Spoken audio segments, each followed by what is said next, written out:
Hey all, and welcome back to the HFC playthrough of The Legend of Zelda Echoes of Wisdom. In the previous installment, we went around Faron Wetlands trying to procure a membership card to the Sweet Spot.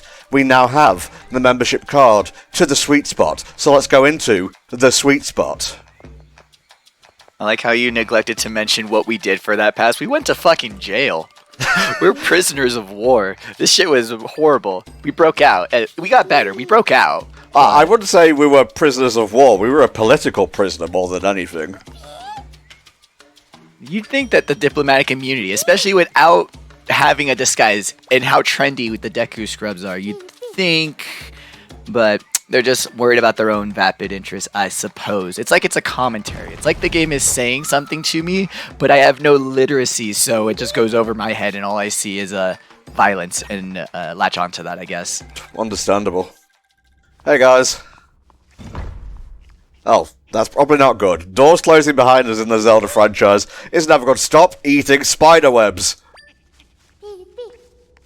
But they say it's candy, so like, do you think it tastes like that, or like is it like a curse thing? Like, what do you think is actually up with that? Because it does not get explained. The Deku scrubs just are, as far as the game divulges, they are literally just doing this for popularity, which fair, but you know. Well, who knows what plant creatures feel like when it's eating? It at least adds a twist to the pre-dungeon routine in that we're about to head into like the dungeon area, and there really wasn't like shenanigans being caused by an imposter like with the first previous segments. This was all literally just the Deku scrubs fucking themselves over. Oh no. Well, see ya. See, this is what popularity gets you. You want to be famous? This is what happens. Alright, try. Think we're gonna have to go run some damage control in here, mate. Oh no. Now their accounts are banned, and we have to run an investigation and make sure that their posts were actually in violation of the rules, or if someone's just, you know, downvoting them for no reason. But Zelda to the rescue. Moderator Zelda to the rescue. Spin. Leave me alone.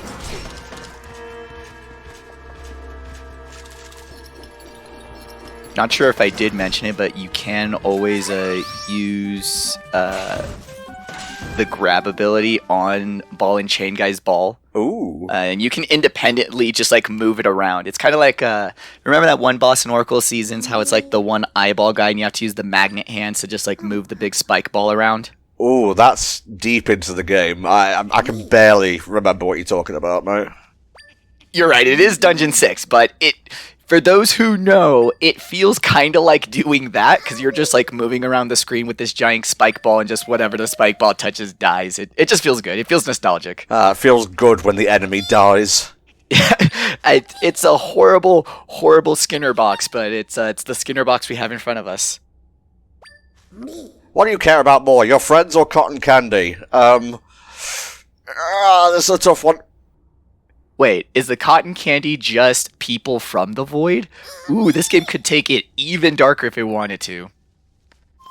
I think it's time to get going. Yeah, dude didn't even answer. Cotton candy. Homeboy is already coming up with a different scheme. He's like, I mean, I could just get all the candy. Indeed. Alright, here we go.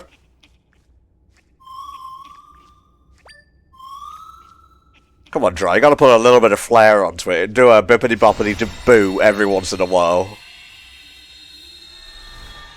The fact that just like no one in this town gives two fucks about the void. Like these voids could just swallow them, the entire wetland up. They would not care. It's kind of must be a fun existence, my dude. Indeed. Pre-dungeon time. So this area is gonna kind of have some introduction to some things you want to keep in mind for the whole area. They're throwing a bunch of Deku Babas at you just so you make it, just to make sure you know what they're really weak to. Obviously, you know, blunt damage, slicey things. Something that's less obvious but is more handy as the dungeon goes on is electrical echoes. Anything that zaps and shocks. The dungeon's gonna give us a bunch. We're gonna get a bunch of like echo upgrades here, but Deku Babas are susceptible to electricity. I'm being very silly right now.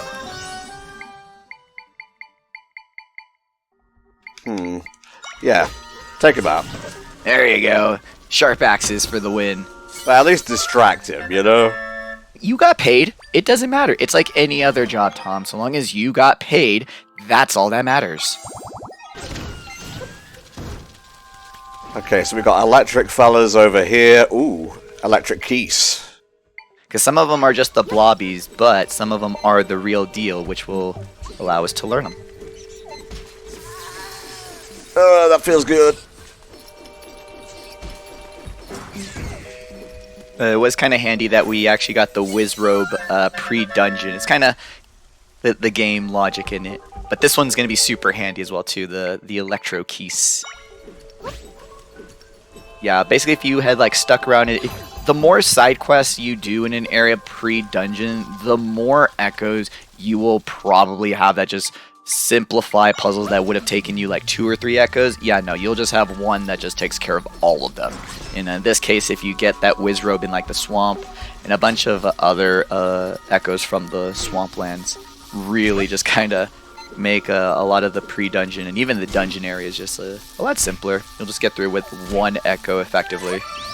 Okay, I'll play it smart. The weapons are long range. Very good, very good. Ooh, interesting. This is also cool. They get a little bit clever now actually in the level layout. It's not just, hey, do you know that you should be using an echo for this area? Having that web there kind of opens it up to where you have to, you know, clear your path first and then get your jump ready with your echoes or whatever strategy you'd like to use.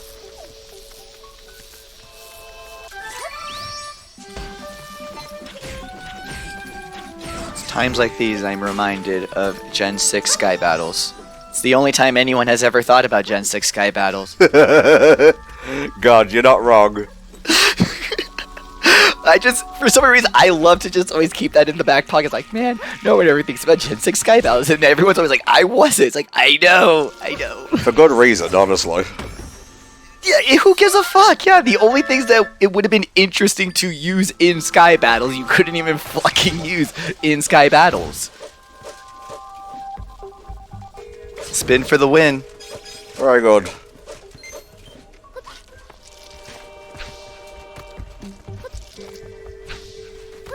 Throwing the little spiders already, so we're already getting clues as to the hints to what the fuck's been going on here. But this one's pretty obvious. Pretty straightforward. This section of the game not really known for its mystery components. There we go. It is not a train in a Paper Mario game, as it were. I understood that. Thanks for pandering to me. I have to use it in the right words. It's all about language translation there. You know, translation is an art form. It's not just localization is an art form. It's not just translating. That's what I meant to say. Alright, now that the rain's gone, we should be able to burn this thing and jump safely across. Thank you.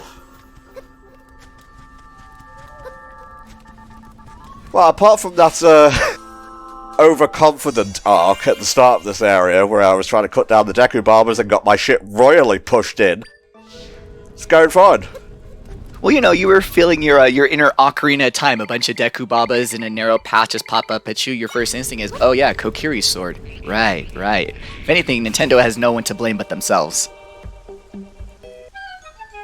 Hey, easy puzzle win. Thank you, singing frog. Thanks, Politoad. We'll see you, well, probably never, because Pelipper's better now, but we'll see you around. He's one of my favorites. Like, fuck anyone. I will always run a Politoad over a Pelipper. I do not give a fuck if Pelipper's better. Do you believe that Politoad should have been part grass? No, not really. I don't see that one. That one's weird. Just because he's green. Why? Because it's green? Yeah. Thank you. Exactly. Ooh, well, I was gonna say, it's like, oh, so grass is part water, but that doesn't make sense because it's true, because all biological things are very part water. But yeah, that one's, no, guys, come on, that's silly. And that's coming from someone who really wants Celebi to become Grass Fairy at some point. Like, I understand that is a fool's wish, but at least that, like, I feel like that's owed. That's due for the lore reasons, if nothing else. Alright, so let's see. How can we get through here? Got a couple good options, but the nice thing about the electrical puzzles, so they are timed. You do have to make sure they flash before they fully turn off, but in terms of like how sensitive they're a lot less sensitive than the fire puzzles that we were dealing with at the beginning, just because the game does have that kind of delay where you have to like start the fire and then the item has to start burning. Shocky puzzles, I feel, are way easier, which is weird that they're halfway through the game. Oh. Well. Oh. Bye. That was just a sequence of emotions. I was surprised and elated and then disappointed. Then spooky, then fun again. That was a big flower. Where did it go? I don't know, Tribe. I guess we'll have to find out together. Probably in the dungeon that it was the dungeon boss key for, but try, you've been with us this whole time. My friends are definitely in here. I can sense them nearby. But this place is so huge. Where do we begin? Huh. Well, definitely not here because the way is barred. He's not wrong about this area being big in terms of like a dungeon size. We're starting to get into the big temples now. Yep. This one feels very, very 2D old school Zelda dungeon where it is not just a maze and a path, but we gotta figure out where exactly we want to go. Go, my pretties. Distract them, that's all I need. Spleen. Here we go, there was another way in. There are going to be many. It's kind of fun too. If you do enter in the dungeon this way before going into the main door, the line where Try's like, hey, my friends are in here, he'll say that in this little 2D section. Like, it doesn't change anything, but it's just kind of funny to get like story dialogue in just a weird 2D section. These poor guys. They have the instinct to attack, but alas. Yeah, definitely we're seeing the benefit of having the electro keys. Just having something that flies and is electric just kind of works out really good. We're kind of getting into the dual types of echoes here where, yeah, having an element's cool, but depending on if the game is throwing a lot of like grounded enemies or a lot of flying enemies, you'll have to really double check, like, ooh, does this echo even hit those kinds of echoes? So it is kind of funny that we are getting not like an explicit layer of strategy to the echoes, but it's happening just kind of as you go through the game. We are going to want to be very careful about chests in this dungeon because very much like an old school Zelda dungeon, there's lots of keys. There's actually too many keys. There's more keys than you really need.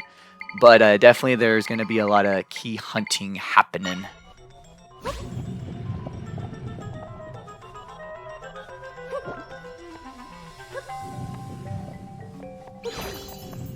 It's okay, I got it. You can definitely use all kinds of different items for these puzzles. I like using the statues from the previous dungeon. Just kind of makes it feel cohesive. Makes it feel like it was worth going through the last dungeon. Mm-hmm. There we go. Lovely jubbly. And now before us are many paths and a locked door. It is early on, so really there's not a wrong path until we start hitting, you know, locked doors, dead ends, the Zelda usual.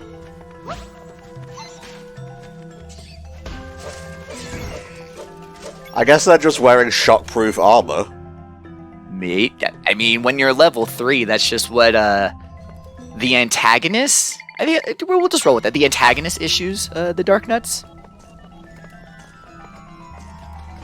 I don't want to just say Ganon because, like, we've already had the story plotting that it's probably not Ganon, and who knows?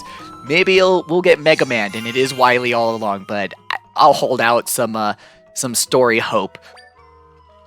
Let's see. There is a way to the top left here. Yeah, because I think one of the doors leads to an egg. You know, if you really want to spend some of your dungeon crawling time egg hunting, make this a true Easter Zelda playthrough for yourself, I guess. I see. There we go. Not twice in one part, thank you very much.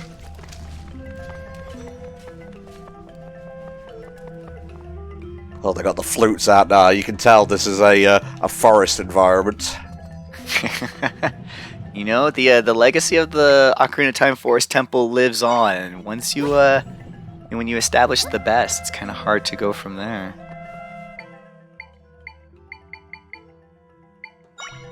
Oh yeah, we can do echoes through the bars to your right. Ah, I see. This is one of those rooms, just kind of based on the structure of the dungeon, that you can enter it a couple different ways, but definitely entering it this way is what allows you to really like solve the puzzle. Do you still have the statue over there? Yes I do. You should recall it. There we go. I took a physics class. I may have even taken 2. Well, you always got to flex on me with your education. Bro, I had to pay for that education. There is no flex on it. I am just a poor clown. A poor clown who understands vectors. Great. It's alright, I'll hit the switch myself, don't worry about it. That guy was on lunch break, I guess.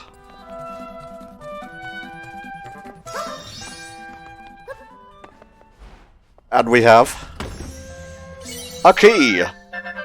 The first of many. Oh yes, I've heard things about this dungeon. It's like, look, if you don't want to go dungeon crawling through a bunch of random rooms that might be locked with keys that you have to open by using your noodle, maybe Zelda games, the top-down ones, might not be your thing. Exactly, yeah. I wouldn't say that because, you know, games are for everyone, and everyone should play every video game. And honestly, everyone should play top-down Zelda games, but, you know, sometimes they're not for everyone.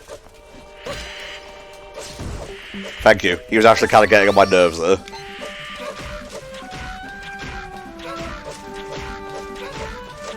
Man, I love the bow and arrow. It's so good. Definitely works a lot better if you do upgrade it. If you don't upgrade it, it just kind of works as a plink machine. Once you give it like an upgrade or two, that's when it really does turn into, ooh, hey. Nice. It turns into an actual, you know, boss killer. Like, you can legitimately use it to, like, finish fights faster than your echoes.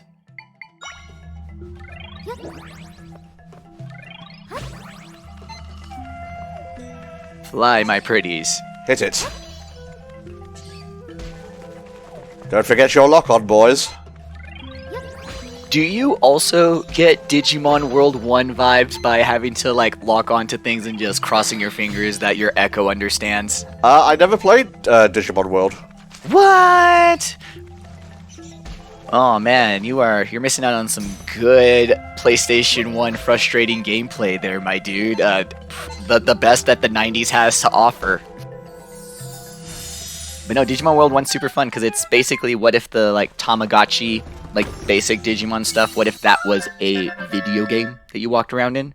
And the battles were very AI based. You could give like general commands to your Digimon, but it wasn't Pokemon where it was like use flamethrower. You had to be like be offensive or go on defense, and your Digimon just had to, depending on it, there was a smart stat, but depending on that, you just had to like good luck, have fun. I had to spank him.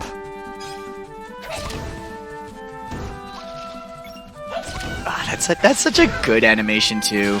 They went all freaking out on that, which is so funny that they did that for the Babas, because not too many things have like really fun, unique, silly die animations. Everything just kind of puff of smoke disappears. But you know, put some spect on them Babas.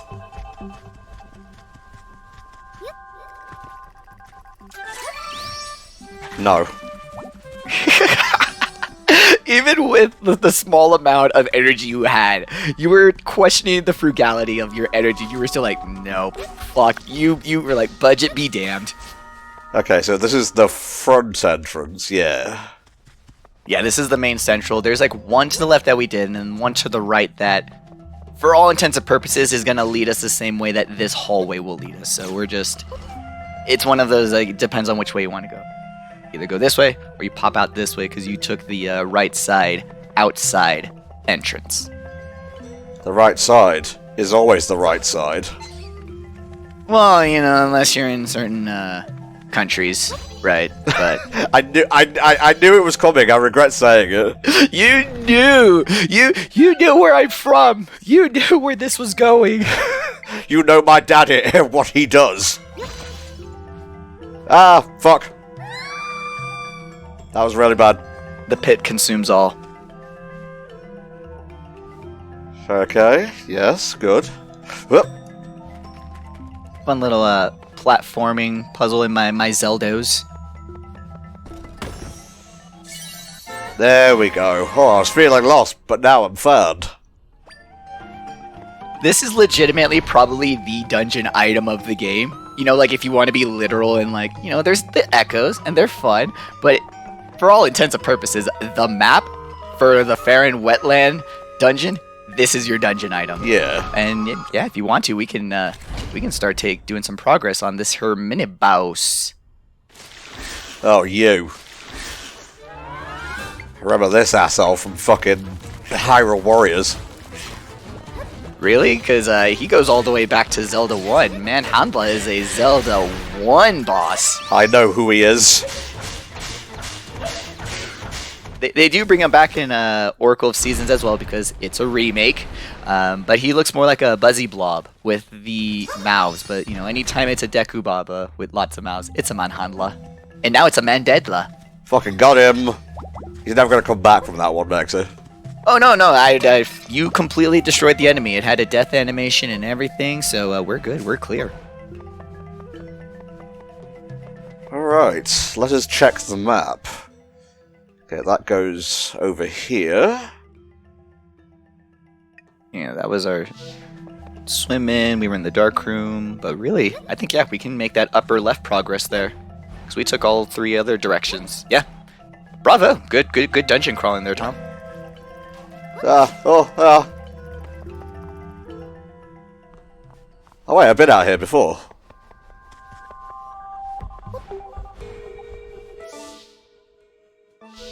Oh, I think I know what it might be. In the lower left, there might be another path.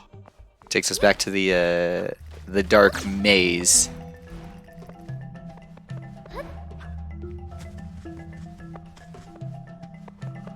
Which, you know, if you are a smoothie inclined Zelda player, if this was the time you wanted to use your glow smoothies, have at it. Like, this is the only time I will give it to you and be like, well, yes, the glow smoothie is handy in this one dungeon, in probably this 1 or 2 rooms, but other than that, like that, it just kind of shows how underwhelming some of the smoothies are, effect-wise. Ah, here we go.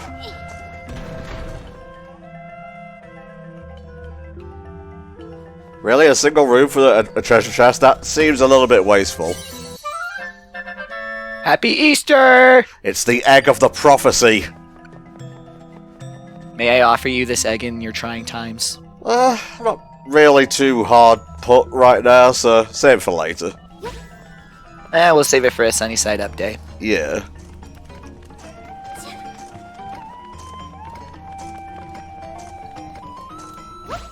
Oh, there's a door here.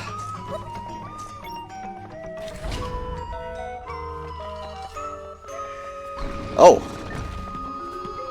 You learned the lesson, Tom. It was beautiful. Like, I watched it and everything. But, yeah.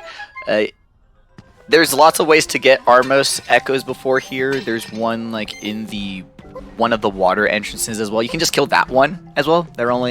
It's classic Zelda enemy. They're only susceptible in the back. But there's going to be a lot of puzzles that they're handy for because those switches are timing based. They only activate when they are both pressed at the same time, not one, and you can't half A press it. You can't hold one button and then half A press the other one to get through the dungeon with half an A press. There's not multiple universes, just the one or maybe the two, but that's kind of supposed to be your little puzzle trick. There's lots of ways to do these types of puzzles, but the Armo statue there is kind of your lesson to know that since they do walk in straight lines in a, rhythmic fashion, there's always those guys as a good backup to be like, well, I'll just make this guy walk towards the button and that will give me a good timing on when I can just push the button myself. Okay, mate.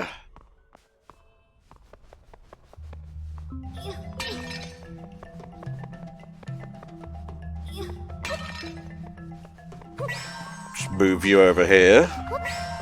I do like how not every Armos is an Armos. Some are just legitimately statues, so it kind of...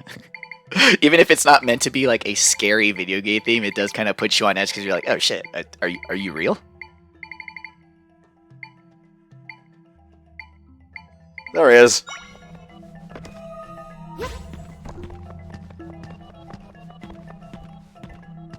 Oh, he go backwards.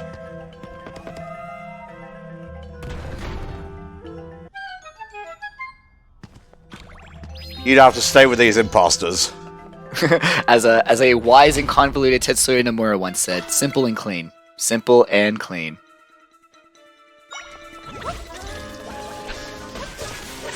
Yeah. Oh, I have nothing to get my bow back. That's a shame. You added juice? Gotta get the juice, my dude. What would be good for this, do you think?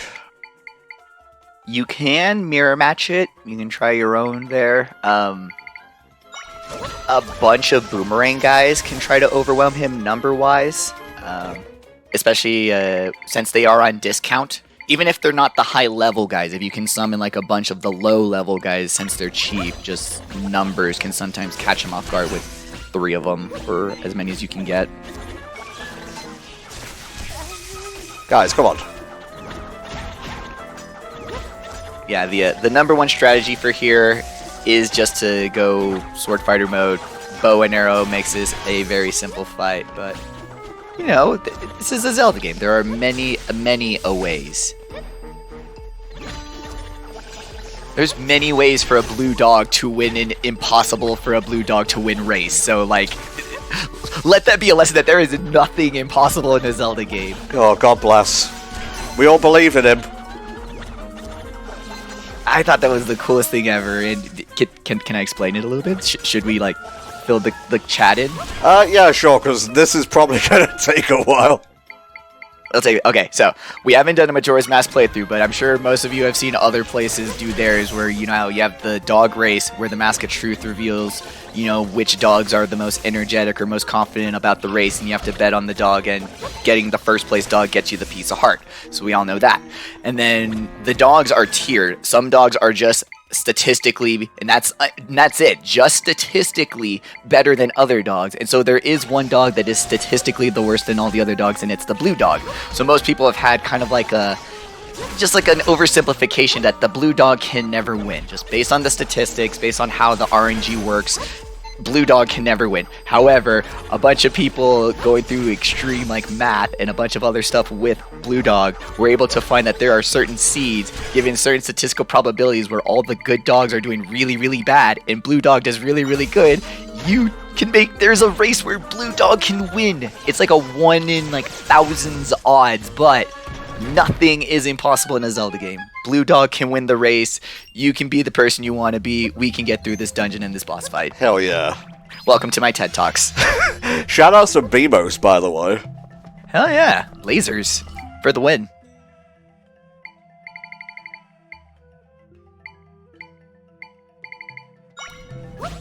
There we go. Hey, a waypoint. We'll need those. Those are handy in this dungeon. Oh, yeah.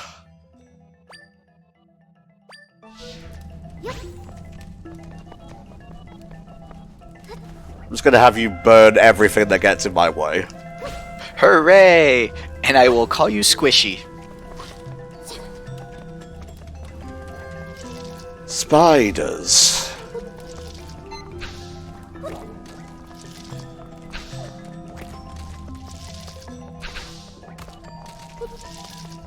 quite a few dark rooms, but it is kind of funny that just opening your map kind of really defeats really the difficulty of these dark rooms. In dungeons and stuff, like when we're in the caves, some of those dark rooms can actually be like a little bit tricky because you're like, I have no idea where anything is. But in these dungeons, when you get the map, you see every path. You see where every exit goes. It's super handy. I will have to make a lot of smoothies when we get out of here, if we get out of here.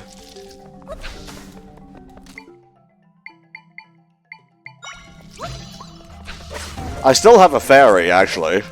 We got an auto revive on that.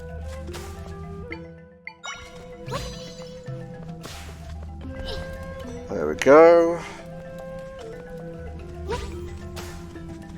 And there is a path down. And then path north that I think has a locked door. Well, that's what exploring is for. It's what it's for, exploring Lauren.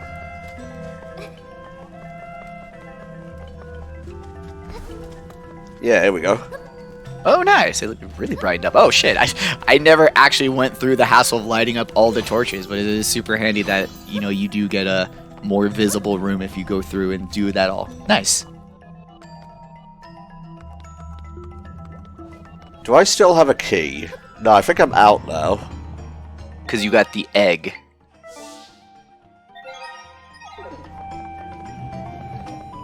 Dang, cursed egg. That egg better be... You better use that egg in a smoothie. I will, don't worry. I did the classic RPG thing of saving all of my like eggs to the end of the game. Because like, well, I don't know when I'm going to need them. And then I just never fucking used them. Oh, Maxie. Like, you don't know. There could be something after the final boss, and I'm going to need all 89 of these turbo ethers for it. And then who's going to be laughing, Tom? Who will be laughing? Probably me. That's, yeah.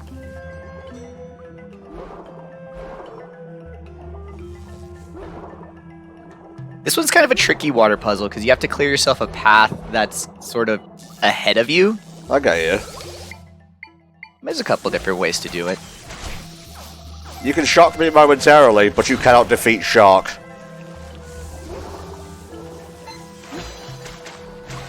That would actually be... Sorry, this gave me a cool... That would be such a cool variant for Jellicent. To make it electric type. And make it be an electric jellyfish Pringles man Pokemon. Yes. Give him a Wario mustache and everything. I'm cooking here, guys. Move him there.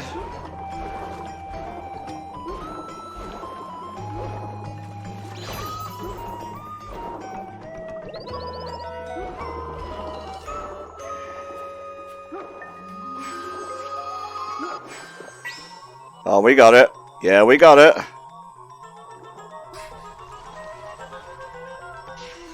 No, we don't got it.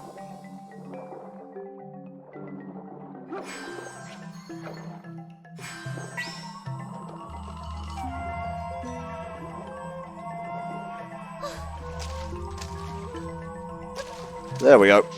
Hey, nice.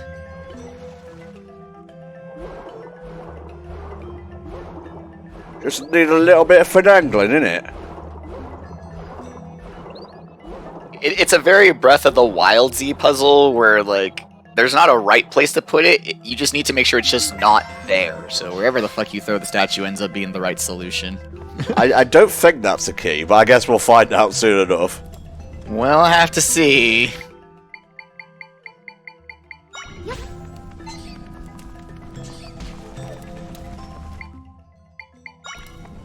Conspicuous and easy to remember room, just like all the other rooms we've been through that I totally remember. And thankfully, I have fire on my side. It's like that kid that had the power of God in anime, and it says like, yeah, well, I've got fire and lightning. Oh, that actually sounds helpful.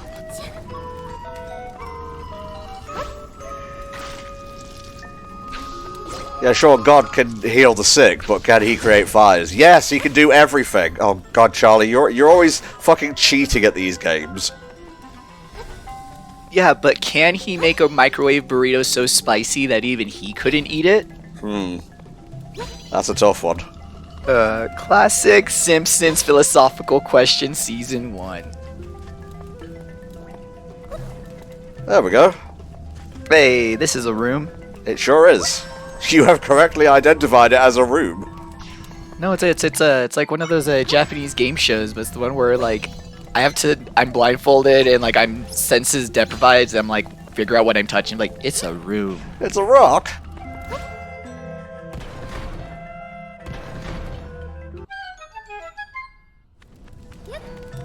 Right, let's go to the left. Yeah, because I think to the right takes us back to the previous room. But this gives us a little bit of dungeon progress. It's alright, you don't always need to be spinning. Boy, this room, this puzzle, y'all. Probably, other than like the optional like tower stacky puzzle, I think this might be probably one of the hardest puzzles in terms of like the mandatory puzzles, hardest puzzle in the game. Really? I would say so. I mean, there's kind of a debate, but this one's tricky. This one I had to fully like think my way out of it, but sometimes you just gotta have that end Tom charm and it works out beautifully. Yeah, the way I was actually doing it was I would take the rocks off the scale in a way where I would put 2 table echoes on the switch and then put 2 rocks on those tables and then just recall the table so that the rocks fell at the same time to push the buttons. Saying it back, that clearly sounds like the more difficult solution there, but you know, again, not all of us have the end Tom charm. No. Wow. Quite. Hell yeah, baby. So I think you can go south for like more rooms and stuff, but definitely with that key we can just backtrack our asses right back. Because I know we can just walk right 2 doors. But see, this room glows, so I'm allured. Indeed. But yeah, let's backtrack like you said, just so we're not getting off track here.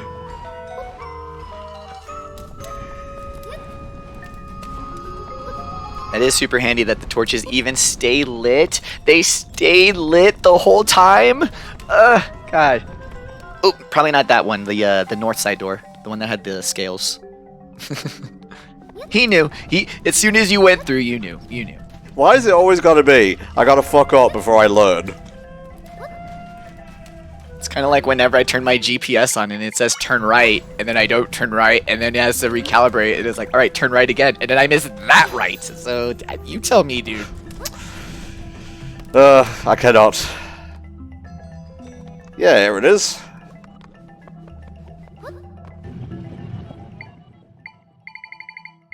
Sigh. It's just not the same without a nihilistic, murderous robot mommy telling me I'm adopted.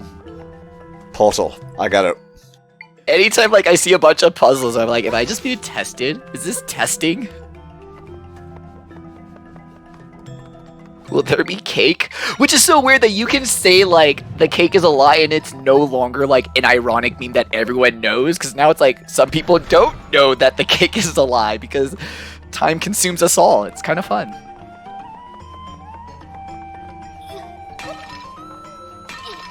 You fuckers need to start giving me some hero juice. Well, you gotta kill more dark goo from the dark abyss of unimaginable horrors.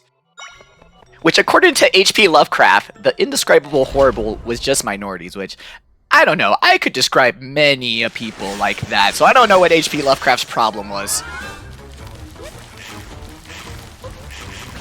Now, time for the true Manhandla.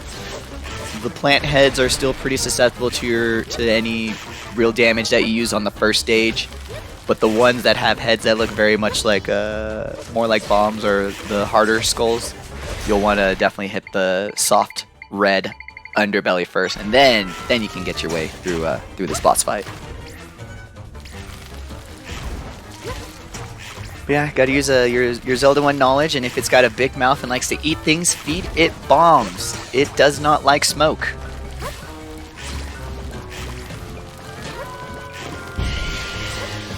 Yeah, got your ass.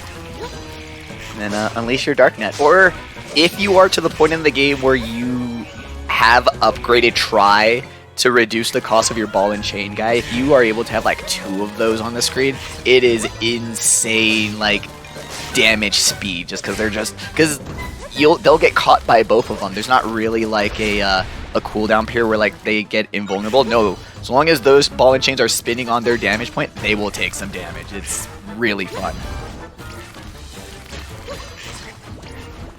You fool! You greedy, gluttonous fool!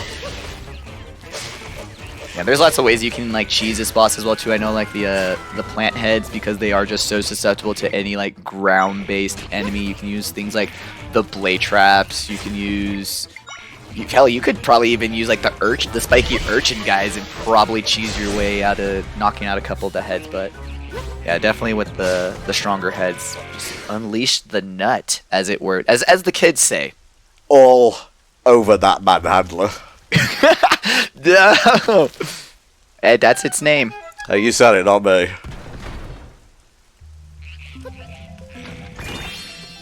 Da da da da. That was a fun dungeon, or a fungeon, as we previously established.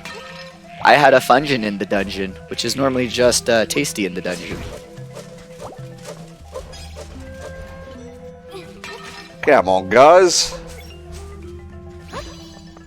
We got through that also pretty easily too, because right now, since we have the boss key, we can just warp straight to the boss door.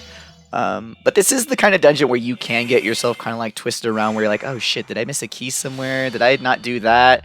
And so having the waypoints around in the dungeon, super handy to just kind of bring yourself back to previous points. And like, just like that room that had the glowing mushrooms that we just decided to not, there's going to be a lot of parts in this dungeon that if you just decide not to, you can probably skip through, so long as you get the right amount of keys to get you through the dungeon. Very much old school Zelda-y, which I love. I love. Hello? It's me, the Harbinger of Cotton Candy. Not a Hyrulean parasect. Oh god. Just Goma. Not like Crystal Goma, not like Electro Goma, just Goma. Armo Goma. Yeah, it is kind of. I do like when it is just their old school names, especially since we had the mini boss already be a Zelda 1 boss. Super weird that outside of like really like the 3D games, we don't get too much Aquamentus when like it's a dragon. The first Zelda boss was a goddamn dragon. I'm helping.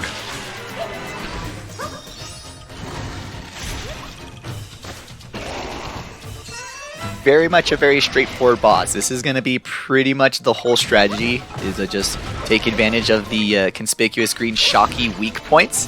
And then once the big eye is exposed, if you are going to use Sword Fighter mode, summon your echoes first, then go into Sword Fighter mode. That way you are able to like 2-on-1, 3-on-1, you know, depending on how leveled up. And if this is like your first dungeon of the 3 or the later dungeon of the 3, we're going to get to a point where kind of the open world problem, where by the time we get to that third boss, because we've basically echoed up from the first 2 dungeons, it's gonna feel a lot simpler. This is a good boss. This is the one I picked as the first, and I think it's a really good pick to do as a first, just because we're really only using the stuff we got from the dungeon. I do kind of miss getting a like an item in a dungeon, using that to defeat the boss, but maybe that's just nostalgia. I mean, it feels good when it's a pattern that we know and recognize, especially one that was drilled into us as children. So, I mean, you're not to blame for feeling that way, Tom, but it is. I do appreciate the difference in this game, while also still having like a spiritual, not even like a success, but like a spiritual cousin to it, where, you know, the most important echoes that were handy in this dungeon they made sure that they were in the dungeon. There was a electro piece in that one room to make sure you had one. The mini boss too, because we had the electric whiz rope, he can also be pretty handy in this boss fight as well, because he can just launch electric shocks at the crystals as well. I mean, there's many ways to skin a Goma and get rid of cotton candy, and this was one of them. Oh no, the babies are still here. That's awkward. Orphans! Oh, my little bright fellas.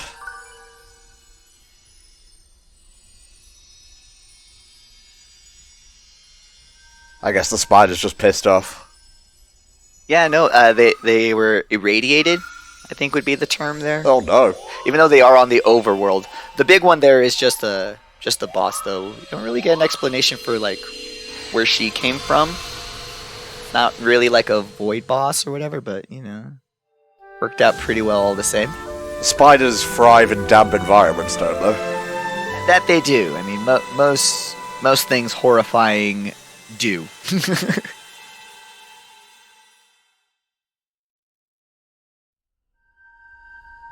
I do kind of miss the little cutscenes where they would show like the specific areas get healed up, like after the first one. But it still feels good. Oh, level 7 try! I feel like I could do even more now. Thank you. Cheaper echoes, cheaper echoes.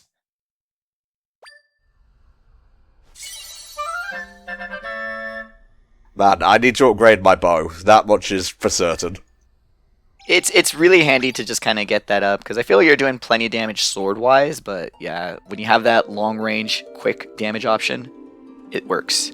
But first, the plot! The actual fucking plot of this game! Priestess, your courage has freed this land which was swallowed by nothingness. I am the goddess Faron, one of the three who created your world, and I'm still waiting for my goddamn GBC game. Preach, man! Preach! You have demonstrated true courage, thus I grant my sanction unto you. The fuck is a sanction? That looks like a pearl. That is pearl-esque. Well, you know, it's the goddess writing her a ticket saying that she was magicking too fast. I owe you one sanction.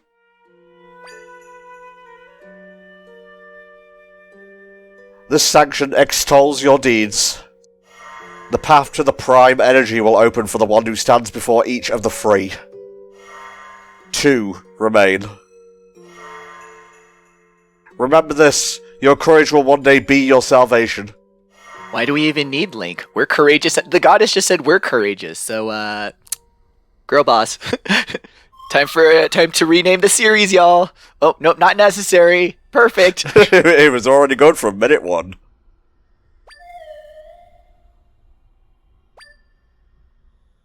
Makes sense why the enemy imprisoned the goddesses in the rifts, to hinder us. They must be afraid of someone getting the prime energy. I wonder what this energy even is. There's not really anything else to do in the still world for now. So, let's go back to your world, Zelda. Probably go back because there's going to be some side quests and stuff that opens up in the wet world. All of the areas, post-dungeon, you're able to do some stuff, but definitely for the later dungeons, the post-dungeon things you can do are going to start having really worth it, like accessories, upgrades, and plot stuff. Well, I guess not plot stuff, but like character. That's the word, character stuff. You got it, mate.